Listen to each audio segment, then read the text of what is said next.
This episode of the BeanCast is brought to you by Artisanal Agency, the exclusive representative of the This Week in Tech podcast network. Reach Twit.tv's tech-savvy, affluent, highly engaged audience by booking your campaign now. Visit artisanalagency.com to find out more. Bandwidth provided by Recursive Squirrel Interactive. Visit them on the web at recursivesquirrel.com. Episode 564, Clean Weed from the Good Government.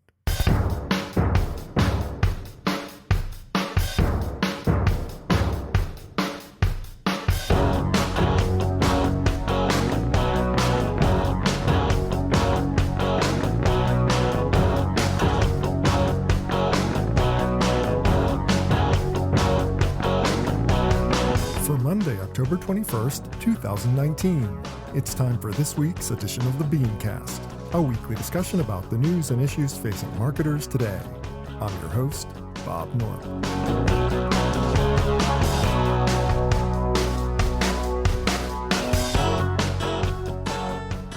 Thanks for joining us. Despite its problems over the last few years, analysts have largely considered Facebook to be safe from long-term damage. But after the last week of trouble, we're left wondering if the social giant might be more vulnerable than ever before. So tonight, we'll discuss. Also, the growing dissatisfaction with loyalty, brand safety meets brand suitability, what cannabis can learn from Prohibition's end, plus this week's Fair, Fail, Foul. That's the lineup. Let's meet tonight's panel.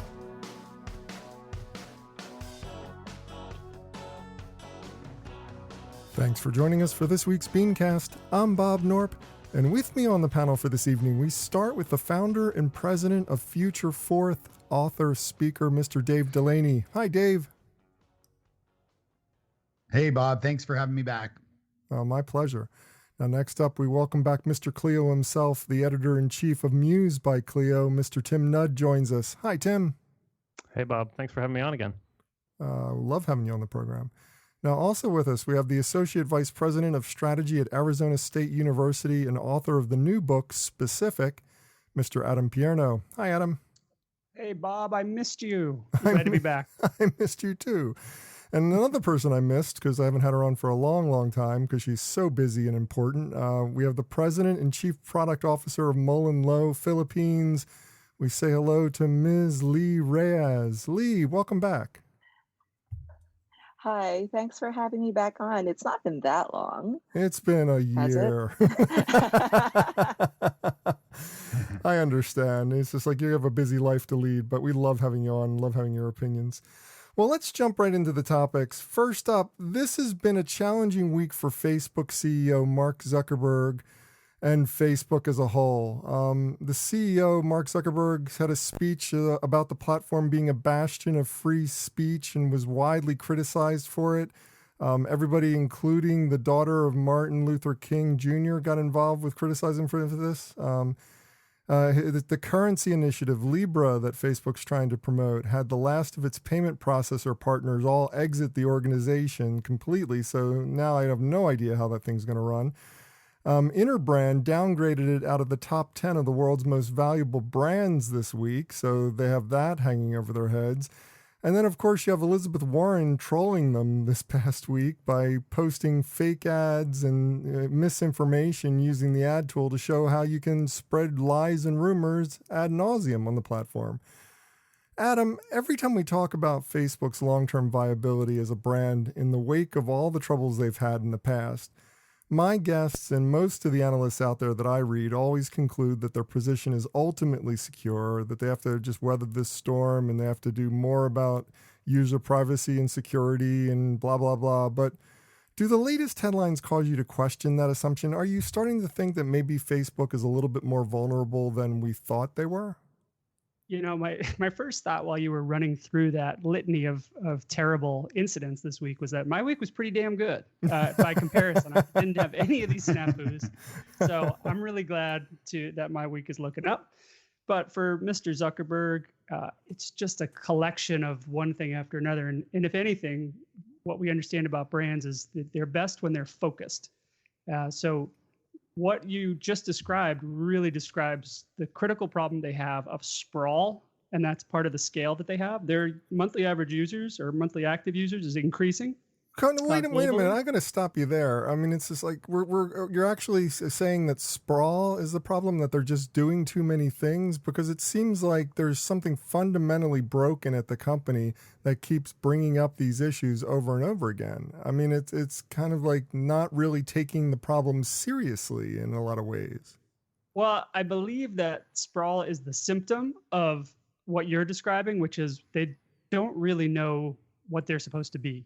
And at the size they are, I think Mark Zuckerberg, in the back of his mind, wants to do something globally important. And so starting a currency that could cross borders and solving these problems and trying to be everything to all parts of the political system without really having to have a major role and consider themselves a media company. They're just going to have to decide. They're going to have to take a stand on some of these issues. He's worse than most of the politicians who were in last week's debate, because he never will take a stand. He just kind of says the platitudes that he thinks whoever is asking him wants to hear. We're a bastion for free speech. Are you kidding me? No, you cannot be that and also allow lies from politicians and say, well, that's our policy. Like, both of those things can't be the same person, can't say those. The same brand can't say those. When you look at the interbrand list, I mean, look, Facebook fell a few spaces, and that's not a good sign. But if you look who's behind them, I mean, Honda's behind them, Nike, Adidas, Netflix, Lego. So they still have quite a ways to fall there, but it's not really looking good that they don't have, and Mark Zuckerberg keeps being the person they trot out. They don't have someone who can speak to these problems coherently and provide that singular focus of, this is why we're doing what we're doing, this is what it is, and here's the honest direction we're going in. So it's frustrating to watch. I'm not a user of the platform, but knowing how it interconnects into pretty much everything I do day to day and how it's plugged into every website I visit, it's scary to see the influence they're having. As it relates to the currency, I don't understand it enough, the Libra currency, to really comment. Yeah, that's okay. We'll dissect this as we go along. But I wanted to go back to we're going to go back to the original statement that you made, which is the fact that they can't decide whether they're a publisher or not. I think they've clearly said that they're not a publisher and that they don't want to be involved with the kind of editorial decisions that editors at publications usually concern themselves with. They don't want to have ownership of that.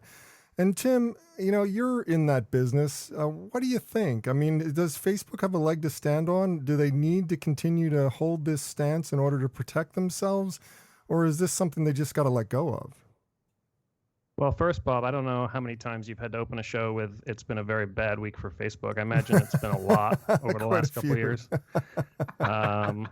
But, I mean, yeah, I think to me, they are obviously a publisher. I mean, they control the means by which stuff is published. And so to me, that's a publisher. And I think sort of dodging the editorial implications of that is, in the best case scenario, sort of diluted. In the worst case scenario, I think it's opportunistic, just, not to want to do anything that might diminish or shrink the platform in any way. But you can see the ultimate goal. You can see their case, though, right? I mean, the case may not be holding water right now, but the case does make somewhat a little bit of sense. The fact is, they're a platform that shares other people's content, that other people are posting this content, that other people are curating it, that they're using this platform to share this content, and that Facebook has no editorial control is what their stance is. And I think that's just because it's impractical for them to want to tackle it. It's not really they're not making a moral choice. They're avoiding the moral choice, which I think is the biggest issue. I mean, when I was editor of my school paper in college, we had an incident where we had some Holocaust deniers trying to take out ads in the paper, and it didn't take us very long to realize, that's not a free speech issue. Your business, you're not morally obliged to give everyone a voice. And I think if you went to Zuckerberg and you gave him individual examples of stuff that's been published on that site and asked him if it should have been, he would say no to a lot of it. But the practicality of policing that stuff is just way more than he wants to take on. And I think there's I wouldn't underestimate the ego at play here. He doesn't want to do anything that's gonna take people off the platform, or and you see this thing happening on Twitter with the president's tweets. I mean, these platforms are helping to spread misinformation. That's clear that's what's happening, and pretending that it's not their place to stop it is a business decision. I think they have to pivot to, eventually they're going to have to address it as a moral decision. Dave, I'm going to go to you next because I want to get your thoughts on this situation about them considering themselves to be this bastion of free speech, and that they are not an editorial platform, that they're an open forum for people to share whatever they find on the internet. That sounds so reasonable, and yet it's so not reasonable when you consider what's actually on the platform. And I'm wondering what your take is on all this. Yeah, I mean, I one thing that I think is interesting and a fun exercise is just to go to Google News or something and search Facebook apologizes. just for a best of hits of some of the most recent apologies, but they seem to apologize and apologize and apologize every time there's some sort of privacy breach or something is wrong, and yet it continues to carry on. So I think we're so far gone with Facebook. I mean, I think it's such a behemoth, even the talk of how younger people are not using the platform as much as as we are. I think as long as it keeps on trucking, those young people will start to will become Facebook users eventually if they want to see photos of their families and things like that. So it's an interesting sort of thing. This was the first year actually for me personally where I didn't wish my daughter a happy birthday on Facebook and share a photo of her. Now she's 13, she's not allowed to use Facebook and doesn't. But in the past I've shared a photo and just sort of said, how much I love her and all these great things about her. And then I realized, why am I doing this on Facebook? Right. Right. So yeah, I think it's an interesting time for Facebook, with all the latest snafus and Libra included. It's interesting to see, but they have to take some responsibility in the content that's being shared and published there. They moved years ago from human curated content in the newsfeed to purely algorithmic, and I don't know. Sometimes algorithms just irk me so much. This question of responsibility is where the key of the issue is. Right. Lee, I want to get your take on that, because we can say Facebook needs to take responsibility for all this trash that's being promulgated on their platform. But at the same time, doesn't the user themselves have a certain amount of responsibility about where they get their news and whether or not they're asking enough questions about the legitimacy of these news articles that are being shown to them? I mean, it seems like the user has to take a certain amount of responsibility in this equation. Well, in my mind, it's very difficult to I mean, obviously, you would say one of the ways you would describe Facebook is publisher. Another way you would describe it is forum. For many people who didn't have any kind of connectivity or access before Facebook, Facebook is the internet. And this is a reality in my country, where I think many people's first experience of actually being connected is Facebook. And in the overall excitement of finally, at last, I'm connected to everybody else, I don't think there's a lot of discernment happening. There's certainly a lot of enjoyment and wanting to share. And I would be the first to admit that all my son's pictures went up on Facebook. Even if it's friends only, you kind of still want to be able to have a platform and a voice, which you didn't used to have. And I think that's where eventually as well, even if Facebook doesn't believe it's a publisher, it needs to help educate people as to what can happen and what can spread on the platform. There are mechanisms now by which you can, for example, tap an icon that gives you more information about the publisher whose news you're about to read.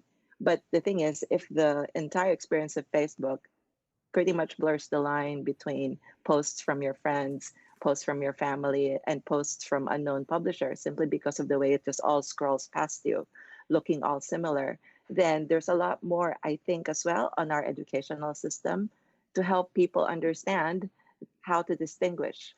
So right now, if that's not taught at home, if that's not taught to you by a responsible adult, when you first get into it, it's like, oh, this is all amazing and fun. And you don't really have a filter that tells you some of it might not be real.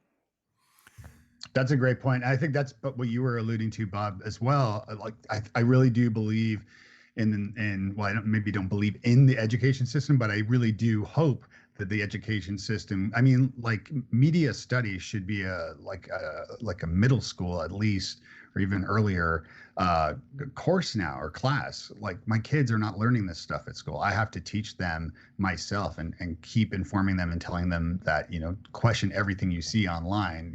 Snopes is your friend.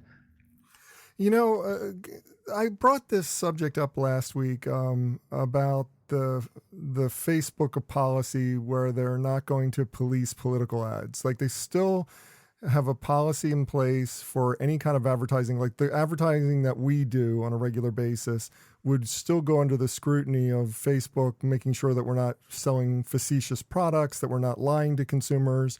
All of that still applies to us. But for political ads, that restriction has been taken away because they don't want to have anything to do with trying to vet out the truth of political attack ads. And they could take a little, I'm sorry to interrupt. I was going to say they could take a little bit of a financial hit and just block ban all ads that are political. I mean, TikTok did that. Well, and that's the question I've been asking, Dave, is where's the line? Because I think you're right. That would be a relatively small amount of advertising. Take out of the equation, political election year television, which is huge in local markets. But where's the line for them where they say this small sliver of money we can put to the side in the name of progress for the networks that we want to keep connected and keep growing and thriving? I wonder how small that pie is. I wonder how small that pie is on a global spectrum, though, because when you're talking about political advertising, it's not just a U.S.-based revenue source for them. It's everywhere. I mean, every single nationality is using Facebook ads in terms of their campaigns now. Here's an idea. They take all of the money that they earn from political ads internationally and use it towards education for young people and people that are ill-informed. You know what I love and about also, I think go ahead, there's something symbolic about the fact that they're taking those restrictions away from the political ads, where we need probably more than we need them on product advertising. It seems like we would need safeguards on political advertising even more, because some of the stuff that's happened in various countries around the election with where Facebook was clearly being used to spread misinformation. I mean, that's more important than whether 4 out of 5 dentists really prefer brand X, right? Well, I love the extent of their restrictions and the extent of their the way that they police their ads, because when Elizabeth Warren went and trolled them this week, did anybody see the exact content of one of her ads? It was basically saying that Mark Zuckerberg has endorsed Donald Trump, and it not only broke the rules in terms of lying, but it also broke the rules in terms of mentioning Facebook in the ad, which is against the rules for Facebook ads, yet they still managed to get that ad published. And I'm wondering how effective their restrictions are in terms of policing the site for anything, for brands or for politicians. Yeah, I mean, I have to assume, it's sort of a free-for-all in there, and I think it's also worth pointing out, someone mentioned, Facebook constantly apologizing. Even their apologies are terrible and don't seem real at all. I mean, that they rolled out I think it was a 60-second spot in 2018, sort of semi-apologizing for fake news, but making very clear, in that commercial that it wasn't their fault. And I mean, it was such a convoluted. They were, they twisted themselves into a pretzel trying to explain themselves in that ad. So it was almost like sorry, go on. Yeah, I don't think the will is there to do anything about this stuff. Right. Step one, you have to recognize it's a problem, and step two is you have to agree that it's actually a problem. And I'm not sure they agree that it's a problem or have the will to do anything about it. Right. As long as people are paying for those ads, they're making money. Now, before we move off this topic, I do want to talk about Libra a little bit, not from the standpoint of whether or not it's important or not important in terms of payment processing, etc. I think we all have our opinions about whether Libra is a good idea or not. But I think the bigger story underlying the pullout by their major partners, who are all payment processors in this category, is that when Facebook used to bring up initiatives like this, they could command the attention of big brands and they could get the partners involved with it. Does the defection of these partners, is that just about the defection from Libra, or is this a defection from Facebook and actually a vote of no confidence in the health of the company? Adam, what were your thoughts on that? Well, when I saw the headline and saw the introductory copy to the story, and as it was breaking, I was realizing, this may harken back to the way Facebook kind of screwed over the news media when they rolled out their news platform. Yes. And they promised all this profit sharing, they promised all this exposure, they promised all this pass-through traffic, and then they shut the door on that as soon as they had the contract signed. That was my first thought. Reading up on it more, it seems, because I don't understand all the regulatory pieces to it, it seems that the processors have more at risk at this point, and they probably need to see where the agreements are going, where the charter is going for Libra at their upcoming convention that's going to set the course for Libra. So I'm sure it's more complicated than I think, but I don't doubt that the way they treated their media partners and still haven't really made good to any of them, that's still got to be ringing in people's ears. Yeah, and not just media partners. You look at the brands too that actually, all these credit card companies and banks and so forth, and everyone has like a Facebook page for their business, and they know that several years ago it went down. I think Adweek said it was like 1.6% of the organic, or you could reach 1.6% of your audience organically if you didn't, of course, pay. Right. So now, like with a Facebook page, for example, you really can't reach anyone who likes your Facebook page if you don't actually pay to play. So, we've all sort of been burned before by this. And so I could see where everybody would be, kind of a little nervous about jumping on board. Well, it's a fascinating topic, and I'm sure, as Tim has pointed out, we'll be back on this again and before no time. I'm sure there's another disaster waiting in the wings, but we'll get to that in due course. Next up, we're going to talk about the growing dissatisfaction with loyalty programs that's happening around the marketing world. A lot of brand managers are starting to get fed up with their loyalty programs and wondering whether it's worth the money and the effort to continue keeping them going. We're going to get to that in just a moment. But first, I want to talk about our sponsor for this evening. Okay, brands, if you're big, you're small, it doesn't matter. If you're a media buyer out there, we want you to listen too. We've got a great way for you to connect with arguably the best technology-minded audience that's available online today. Our sponsor, Artisanal Agency, is the exclusive representative for Twit.tv, my favorite podcast network, one of the most prestigious tech podcasting networks out there, and they want to help you reach their extremely, and I do mean extremely, lucrative listeners. Now, I've been telling you over the last couple of weeks about why I think they're great, but I want you to listen to what IT Pro TV has been saying about Artisanal Agency. IT Pro TV makes training videos, training resources for people in the IT space, and they've been with Artisanal Agency since 2013. Tim Broom, their CEO, really believes that IT Pro TV would not be where they are today without the Twit network. It's that important to keeping their business growing. Some of the things that he points out about their value is things like they can market directly to consumers as well as people in the enterprise space. And we know from the stats, they've got a lot of people who work directly in tech, but they've got a lot of consumers out there who listen for the tech news. And you can reach both audiences equally well with this single network.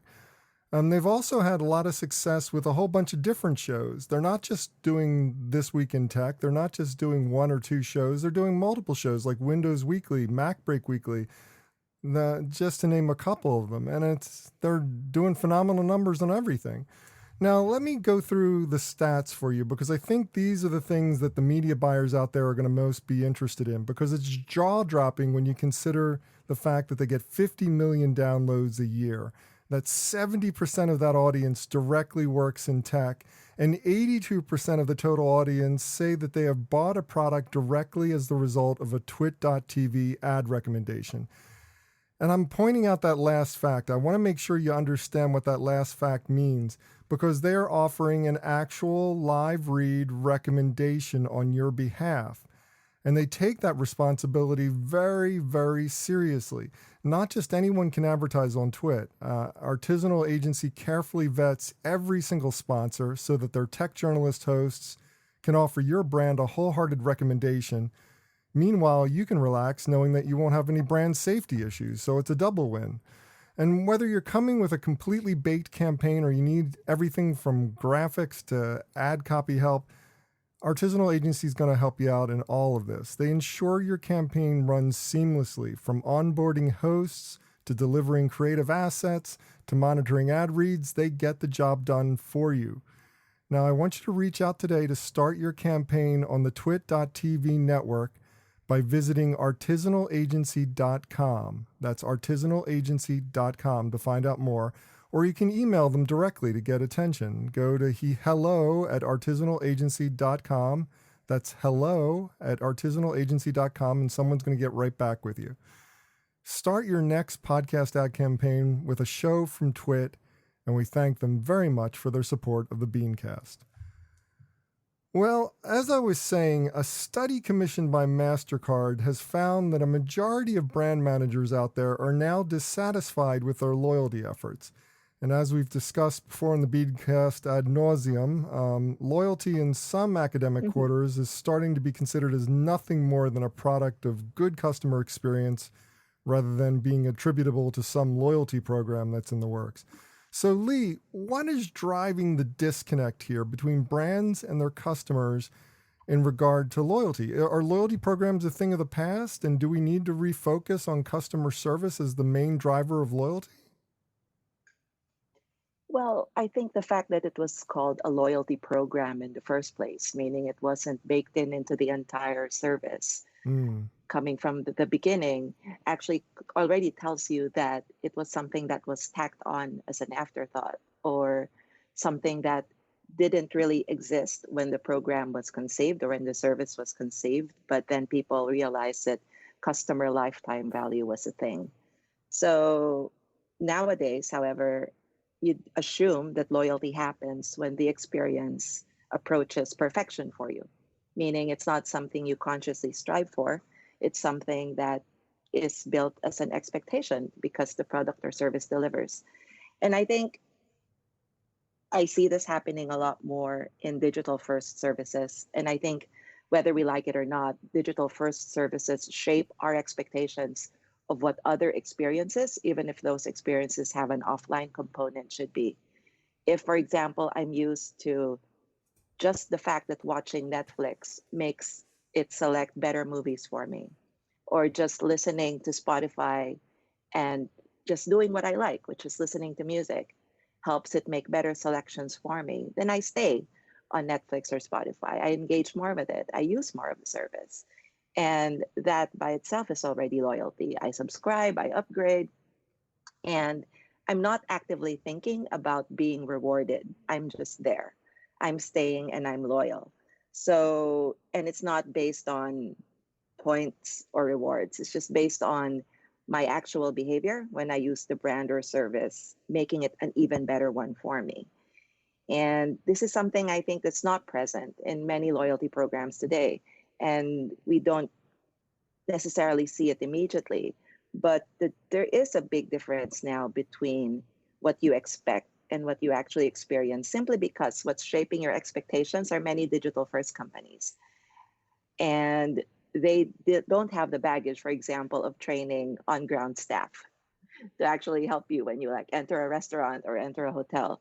They just have the advantage of having that thought of personalization built right in from the beginning. So, but that's not I'm always surprised. that's not always something that's wonderful, in terms of customer experience. That baked in personalization doesn't always translate into responsive service. It translates into a lot of AI interactions and no real satisfaction when you're experiencing some kind of problem, the way that you would get satisfaction from talking to a live operator or working through a problem with someone at a more structured legacy company. So I think this is a problem that everybody deals with in terms of creating their customer experience. And your points are well taken about the fact that programs are not the answer, that points are not the answer, that it comes down to how are we baking it into our entire DNA as a company, and are we focused on giving them the kind of experience that they want to have so that they'll stay loyal as long as they're going to be loyal. Which brings up another question for me, Tim. When it comes to loyalty programs, and you're looking out at the industry quite a bit and seeing what people are doing around the advertising world, are you seeing any kind of movement in that direction away from the cheesy loyalty programs that are designed to get you playing along with some bogus game and moving towards something that's more about experiential and more about enhancing the overall usage of a product? Well, yeah, I think if you look at miles and points, if you take a step back, they can almost be like a substitute for a good experience, right? It's almost like we're going to give you something extra if you because you won't be loyal to us probably anyway if we didn't give you something extra. And so, yeah, I do think that it has to be. I love that you said baked into the experience. I love that you said that idea that you're not going to be loyal anyway, because that's what the academics that I've been reading have been starting to talk about. It's like, you can do all the loyalty programs you want, but that customer is still going to attrite from you as soon as they find a better offer, a better deal, something faster, cheaper, better, whatever. They're going to go away, and every customer eventually leaves you, whether through voluntary movement to another brand or they die. So what's the effort? Why so much effort to keep them in the fold when none of that really matters to them in the end? When it comes to a decision they make for a cheaper airline instead of the one that they have their points with. But I think or a better airline, really. I mean, I was loyal to JetBlue for many years until they regrettably stopped flying to Maine, or they only fly here in the summertime now. But even though their miles rewards program wasn't actually very competitive, but it was what it was, and I was loyal to them for other reasons. So it was almost like I was loyal to them in spite of that. Yeah. Dave, you were going to say something? Dave, are you still there? Adam, what's your thoughts? I think, we don't, as when we're in our role as consumers, we're not thinking about how we consider brands. We're thinking of the tasks that we need to complete. Tim needs to fly from Maine to New York for a meeting. And so then we start thinking of, okay, what are my choices? What are the brands that I can choose? And as long as that brand does a good job, they stay top of mind, that's when loyalty happens. But if someone on another airline pops up and flies that same route and they do it cheaper, or the service is better, or there's some offer that dislodges. But Lee said it best, when it's a loyalty program that's a separate, siloed idea. I heard you make the same noise I did, Bob, when she said that. It was like, oh yeah, it needs to be so integrated and thoughtfully part of what you're doing. And it's like the difference between going to a local restaurant where the proprietor is serving you and cares about your experience versus going to a chain restaurant where it is multiple generations away across a network, that the employee who is just there to get a paycheck and really doesn't care if you come back again or not. Yeah, as you guys have mentioned already, it's really a combination, right? So it's a combination of a loyalty program that can pay off. But at the end of the day, if the customer service and the quality of the customer service isn't there, or the experience isn't there, then yeah, as you said before, Bob, like, consumers are going to go other places. So an example of this would be, I literally just bought tickets yesterday to take my family to New York, and I did it all on points for Southwest. But if it was a different airline that I didn't trust, I may not have, done that, just because I've been on plenty of terrible airlines as well. So it's just a good combination of a loyalty program through my credit card, earning those points for Southwest, and then being able to redeem those Southwest points, knowing that, I have yet to have a poor experience on a Southwest flight. And one last thing I would say about loyalty is that loyalty is not a rational thing, right? It's an emotional thing. So the idea that transactional things like miles and points are going to buy your loyalty from someone is a bit misguided, I think, too. I think a lot of brand advertising creates a lot of loyalty, and things that are a bit harder to define within the communications plan of a company. I think that creates a lot of loyalty. So I wouldn't be surprised, as transactional and algorithmic as everything's become, in the marketing world these days. I think people forget that emotion continues to drive most decisions, and I think loyalty is huge on that list. And when you do the personal touch, like that's the key thing, right? Like I've been reading Think, Do, Say by Ron Tite, who's a friend. It's a fantastic book. And he's talking about his experience at Westin Grand in Vancouver at the hotel there, and how he I don't know if you're familiar with this story. I am. It's a great story. Yeah. It's amazing. They took a photo of his dogs and like put them in a frame and put them in his room, in his hotel room, and like gave him all these other goodies, just to enhance his stay there. And because, he's a frequent customer there, of course. And, he swears in the book that he'll never go to another hotel in Vancouver, assuming, of course, this experience probably still continues. Not that he gets the framed picture every time, but you know what I mean? So it's really a matter of like keeping track of your customers and giving them the best possible experience as well. I mean, that for sure earns loyalty. But I can see that going terribly sideways as well. I mean, Lee, back me up on this one, because it's just, I can see them putting pictures of the dog, him and his dog in the room, and the dog just died. It's just like that would have been a terrible experience. I mean, it's just like, I think back to there was a Caribbean island, there was a Caribbean resort in the Caribbean that did a special effigy of a person lying in bed for this couple that was coming to celebrate or to commemorate the death of their son. And the staff thought it was such a nice offer, and it's like, and they come in with trauma finding this body lying in their bed. I mean, it's just like there's so many things that can go wrong with these special touch type situations, as opposed to just delivering a good customer service experience and doing your job, as opposed to going out and be above and beyond. Yeah.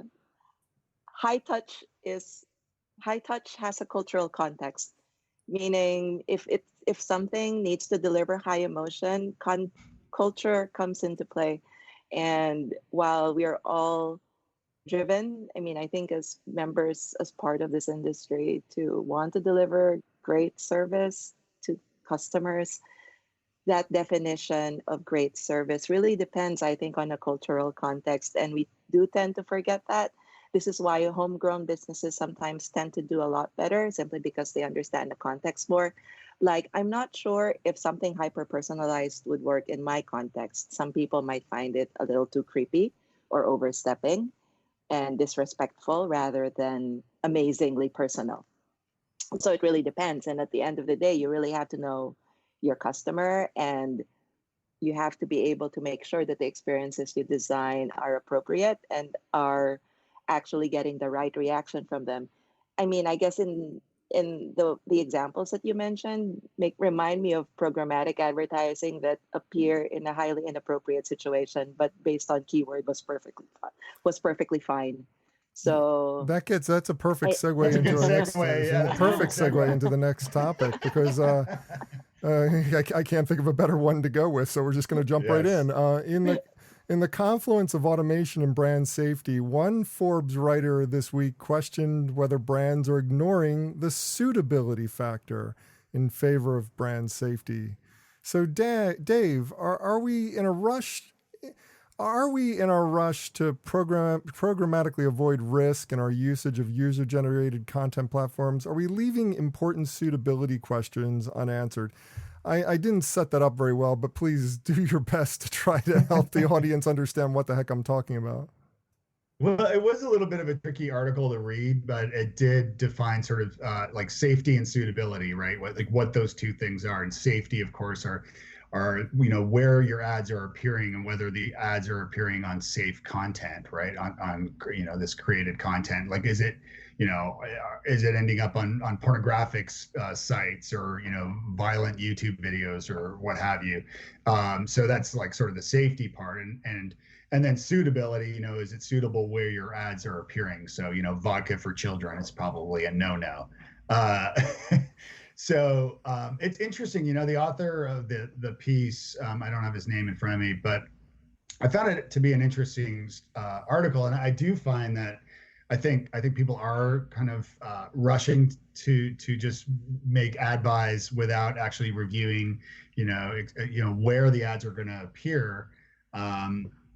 In his article, he talks about an inclusion list or whitelist and exclusion list and blacklist that companies should really sit down, or agencies should sit down and actually brainstorm and come up with exactly what these keywords are that we should avoid, where our ads may appear. And I think that's obviously a good starting point, and something that he wrote about in the article. It's pretty interesting, though.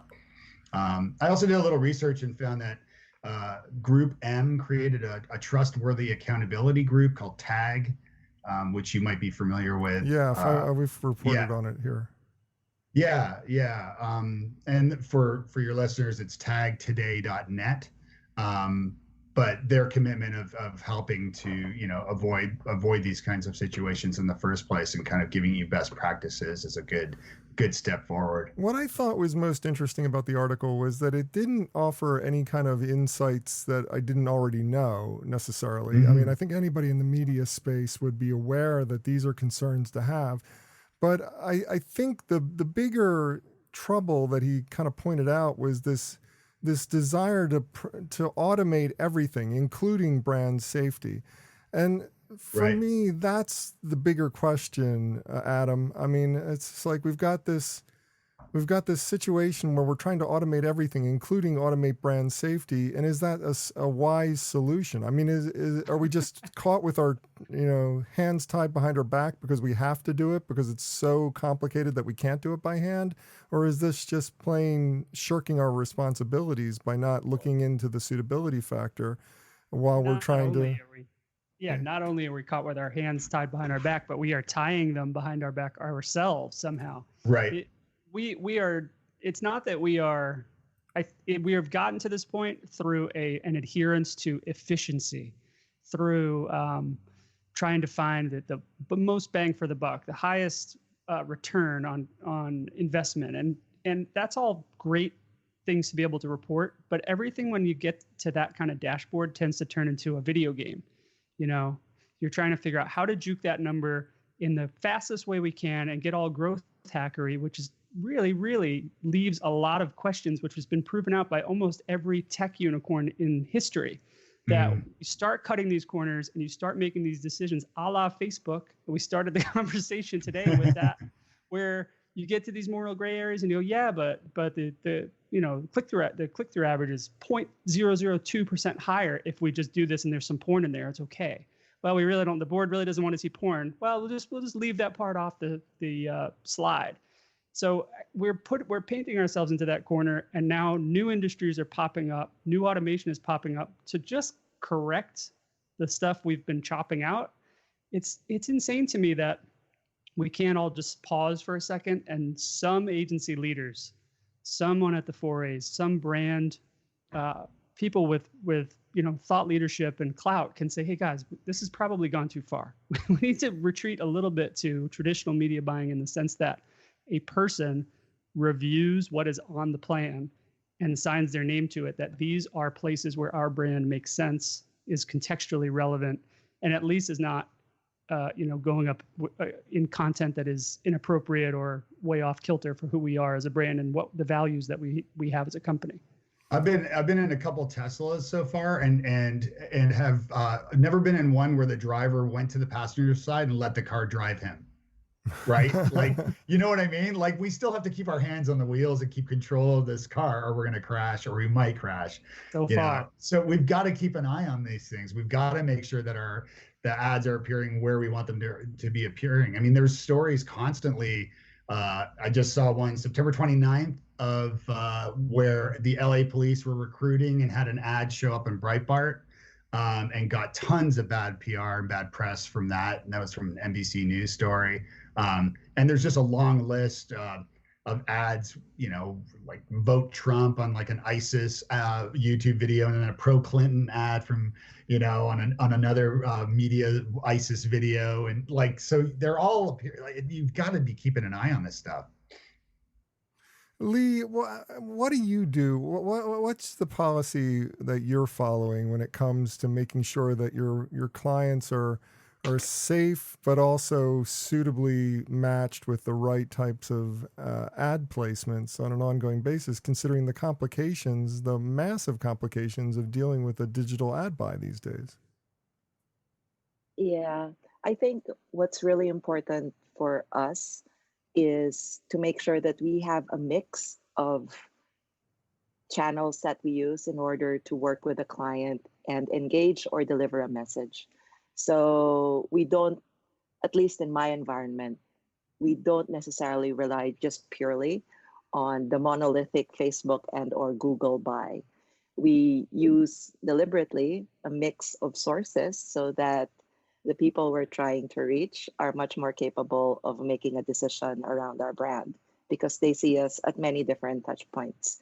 And I think when you look at the context of digital only advertisers, that's where it becomes a little difficult because there's no other way for people to find out about you or what you are or what you're like. There's no shared experience. It's really essentially what you've been targeted with. So I think the one interesting way to manage brand safety and suitability is to really consider a much more robust mix of approaches and touch points, and really not just have Facebook and or Google and or multiple media platforms. I mean, multiple digital only media platforms to do it in.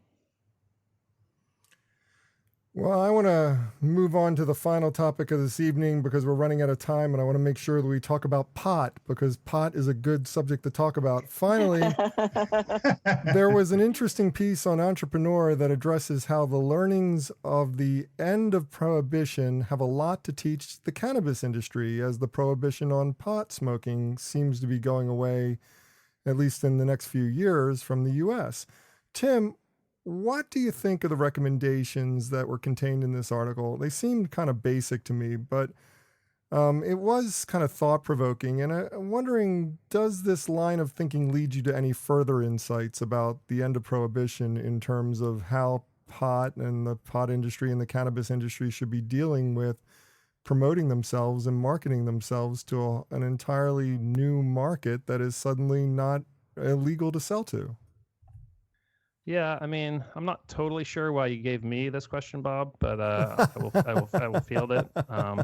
It's actually kind of fitting though, because Clio actually just launched a Clio cannabis program where we're having judges look at cannabis advertising. What cannabis advertising there is out there is not too much of it yet. We're going to give Clios to the best work out there, so that's sort of timely. Yeah, I thought this article was interesting. I had never really thought about the connection between legalization of marijuana and the re-legalization of alcohol, 90 years ago or whatever it was. I think so. They outlined 3 basic steps that they would advise. So the first is prioritize education. So, similar to the end of prohibition, people had sort of forgotten how to drink alcohol, I guess, or at least were drinking, way too much of it at first, and just educating people on what the drug is, how to consume it, when to take it, all that stuff. And then the second one was interesting. It was suggesting to skip traditional marketing strategies. So, obviously there is not a national legalization law in effect yet. It's state by state. A lot of digital and print platforms don't want anything to do with cannabis advertising yet. And so the suggestion is to, invest in things like influencer, word of mouth, email, social media, stuff that's not traditional advertising.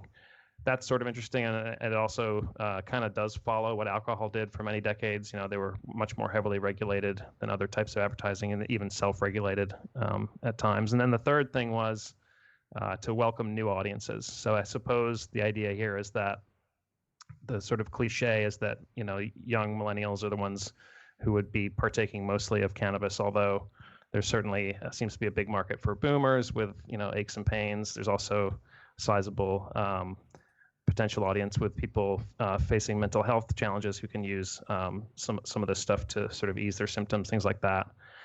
So, I agree with you, Bob. I don't think it was anything earth-shattering. Guidelines like these, to me, also the red flag to me when I read these things is, this is almost these are guidelines based around, almost like fear of how to avoid missteps, and to me, it's that the kind of approach of trying to avoid doing something wrong is usually doesn't really produce anything memorable in terms of advertising or. So to me, it's the more interesting thing is, what is this market going to look like creatively? Is it going to look like alcohol advertising? Obviously, these days, beer advertising is one of the most, it's been built around humor for decades. It's built around, people having fun. I don't think that this, cannabis advertisers they seem very hesitant to get into that sort of approach. And so what you get instead is this weird sort of almost like fashion advertising. You look at the brands tend to be very, highly designed, but then they don't say a lot. They just sort of look pretty. And so I think that there's definitely some reticence on the part of a lot of these companies to really know what to say about their product because they don't want to, I think it's too soon to sort of celebrate the joy of cannabis or however you want to phrase it. I think that there's still a stigma out there, and it'll be interesting to see how quickly and in what direction this industry tries to move beyond that stigma. And, I mentioned the Clio thing. I mean, we will be looking at, a couple hundred campaigns that have been done just in a couple weeks from now. And we'll have an interesting idea of how some of these brands are approaching this. But, right now, I don't think a list of how to be careful is really going to move this industry forward too much.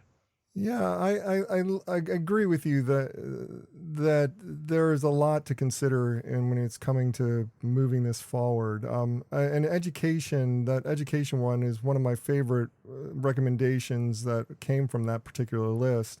I mean, the need to educate the audience is essential because I think a lot of people assume that most of the market out there understands what to do with pot. It's just like most of us have smoked it, so there's this assumption we just need to get our wares out there, say it's strong, say it does this, and people will know. But people don't know. People are incredibly naive about what's going on within the cannabis industry, and I think that needs to be educated beyond that. But what's most striking to me is that the way it made my mind work was I heard that education line and I suddenly put together the story about the agency that was marketing to the pot industry that just had to lay off a whole bunch of people.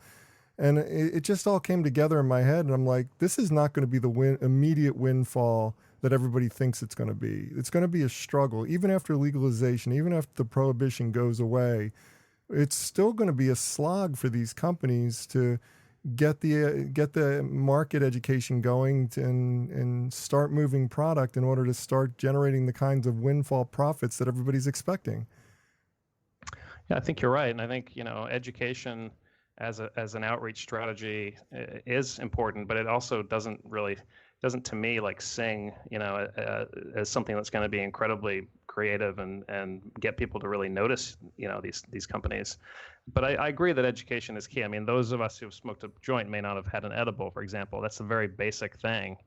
Obviously, all that education is somehow going to have to make it into the marketing in a way that's palatable for people. And I think it is a big challenge. And I think you're right that people had this idea that this was going to be a market that's going to quickly explode. But I think creatively, there's some question as to what direction to go in. And Dave, I see you coming off mute. You got something to say?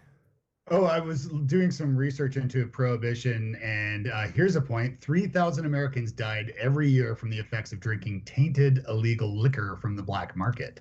So maybe some clean weed from the good government will help save everyone. So maybe that's a talking point.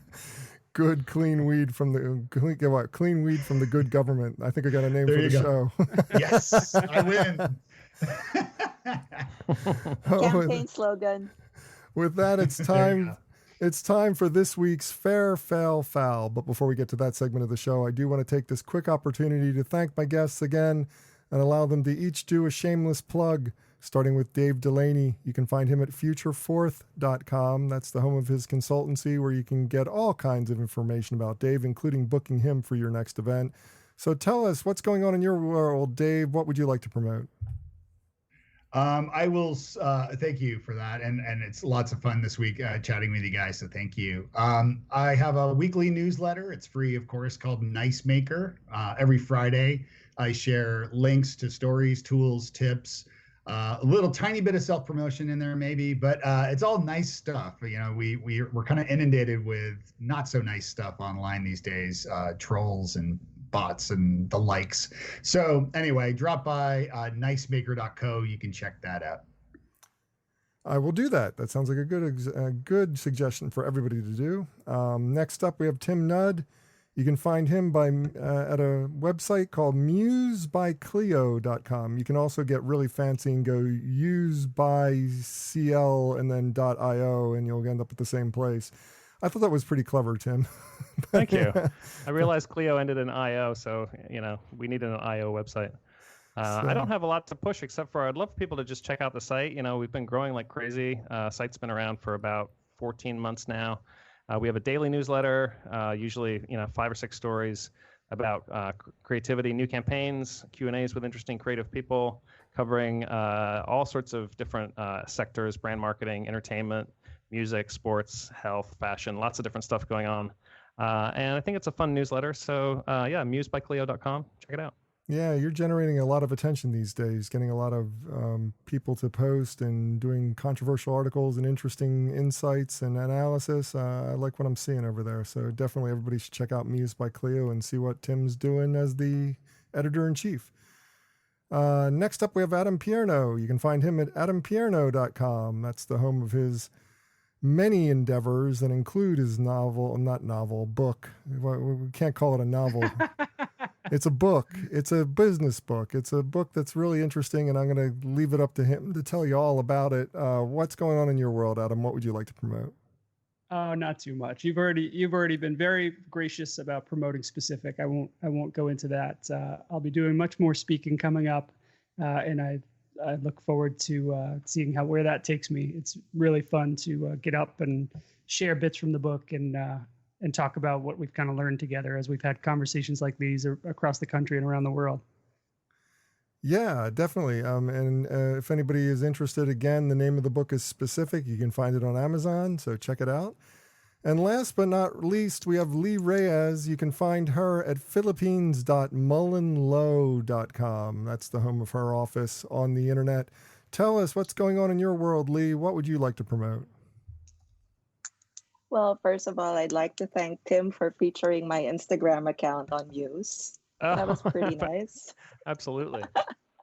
So find me there at Leipod, Leighpod. And if you're in the Philippines, we are now the first outside of London to have the Mullen-Lowe Nova Awards. And the deadline is extended to, I think, the end of this week. And Mullen-Lowe Nova Awards recognizes fresh talent in design, fashion, and photography. So if you're in any of those fields, please look for us at Mullen-Lowe Nova Manila. Fantastic. And as for me, for more information about me or the show, visit thebeancast.com. There you can find a complete show archive. You can find out how to consult with me. And of course, you can find out how to advertise on this program. We would love to have you as a sponsor. So check it out at thebeancast.com. And now, finally, it is time for this week's Fair, Fail, Foul, a rundown of the best and worst of advertising, marketing, and public relations from the last week. First up, Lee, I loved Airbnb and Mattel's kind of mashup co-promotion that they did. They created a real-life Barbie dream house available for one lucky person to rent for $60 a night for one weekend at the end of October. I think it's coming up this weekend if anybody wants to book it. I just think this was really a great way to bring the whole Barbie franchise to life in an interesting way. And they're even stocking the house with encounters with strong female role models in all kinds of different categories of expertise, everything from aerospace engineering to chefs, etc. So What's your thoughts on this? Am I just breathing the Barbie smoke here, or is this really good? Uh, I'm totally breathing the Barbie smoke with you. I think this is a really good idea. And I also think that in an era where experience is really what makes the most memorable connection between people and brands, having something like this and bringing it to this scale is amazing. I think for so long, Barbie has struggled with its place in the world, especially as the world has been changing. And I think lately they've really been stepping up their game in terms of making sure that it's not the same old Barbie. Oh, absolutely. I mean, and you know, everything about this promotion is so spot on, from the colors to the outfits that they have in there to the fact that it's $60 to represent the 60th anniversary of the Barbie franchise. Am I right about that? I think so. It's not 70, is it? It's 60. They're not. It's apparently 60 years worth, and I think this is one of the best ways to refresh a brand. There are not too many brands out there that can claim 60 years or more. Mm. So just being not just attuned, but trying to make sure that they stay relevant for people in the future is a great thing. Well, let's move on to the fail of the week. Adidas, I say that for Samuel Moni so that he understands what I'm saying instead of that Adidas, which we say in the States. But Adidas admitted this week that every marketing textbook could tell you, that going all in on one marketing strategy may not be a good idea. Dave, I mean, I'm looking at this. After putting everything into digital, they realized that a more diversified approach would have probably been better. And I'm sitting there going, well, duh, you know, it's just like digital may be the future, digital may be now, but you got to kind of embrace the consumer everywhere they are. You can't just go completely digital and expect the same results you were getting. Absolutely. I mean, you got to mix it up to reach everybody. You can't just depend on one medium. So yeah, absolutely. Just kind of just a big fat fail. And that leads us. They're so jealous of the Kaepernick stuff. Oh yeah, that's what it's all about. I wrote something a long time ago about how hyper targeting is hyper disconnecting. I believe that brands are a shared, meaningful story. And that's the reason why we understand when a brand does something appropriate, not right for it, or extremely right for it. It's because we share an understanding of what it means. But if we approach each person individually and target them as an individual, we start losing that shared meaning. And I think that's what diversifying your media mix really does. It helps you achieve shared meaning, especially in an era where people are literally walking filtered and they're only saying what they want to say. So it's good that they've come to this realization. Yay. I'm all about I love transmedia storytelling. I just love it. And, you know, there's so many opportunities to mix up the mediums in a campaign. And it's a shame that, they just went all in on one medium. And I know that the listeners are going to be asking you, Lee, for a link to that article that you wrote. So if you've got it, you got to send it my way, and I'll make sure that it gets posted in the show notes. Okay. But the foul of the week, this one's great. So if you installed the popular SnapTube video downloader to your Android device, get it off now. The app is not only perpetuating all kinds of ad fraud schemes in the background, stealing advertisers' money for ads that don't actually display, it's also signing up users, get this, Adam, to subscription services without their knowledge, to the tune of hundreds of millions of dollars. This is a crazy world. I love how it could just grow unchecked at how popular it is. Blows my mind. But the first part of it sounds right in line with what most digital platforms are kind of aware of and perpetuating. That part's pretty amazing. But the subscription service wrinkle that's innovative right there. That's mind blowing. And as a PSA, by the way, I did this exercise a few weeks back and realized I was being charged. I'm on iOS, I was being charged monthly subscriptions to 3 different apps that I had no idea that I was paying monthly for. So it is a good idea just to go in and review what exactly you're paying for each month on the apps that you use. And while we're on that subject too, another thing that just came to light this past week was that iOS in the Safari browser is apparently sending all of the data searches through Tencent, in addition to Google, in order to clear links and make sure that you're browsing at a verified site. So Tencent is one of the vendors, which means all of our browsing data is now going to China on the iPhone. So just be aware of that and turn that feature off in your settings if you have it. Oh, man. Well, have a suggestion for this list or just want to discuss it? Comment online. Use the hashtag FairFailFoul. Try to say that 3 times fast. That's #FairFailFoul. Well, that does it for this week's show. If you'd like to subscribe to this podcast, visit our website at thebeancast.com and click on the subscribe link. If you're an Apple Podcast listener, we've also provided a direct link to our listing there, or just search for the BeanCast in the podcast directory on the Apple Podcasts app. And whichever podcast directory you use, when you subscribe, please leave us a review. Got a comment? Have a question? We'd love to hear from you. Just send your emails to beancast@gmail.com. Opening theme was performed by Joe Seibel. Closing theme by C. Jax. Thanks for listening. I'm Bob Norp. We'll be back again next week. Hope you'll join us then.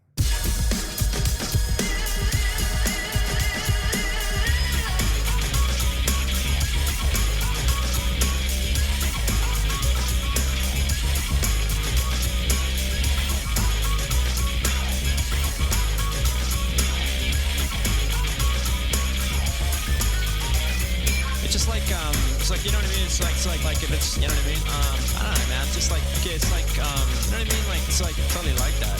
It's like, I don't know, like if it's, you know, it's like, you know what I mean? Yeah, it's just like kind of, it just seems like it's just like almost exactly.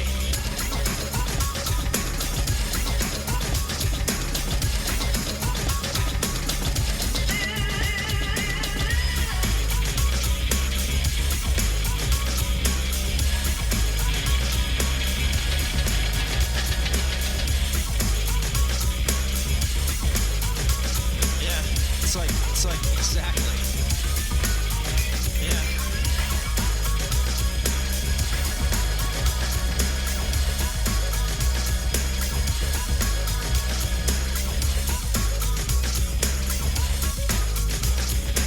You know what I mean? Exactly.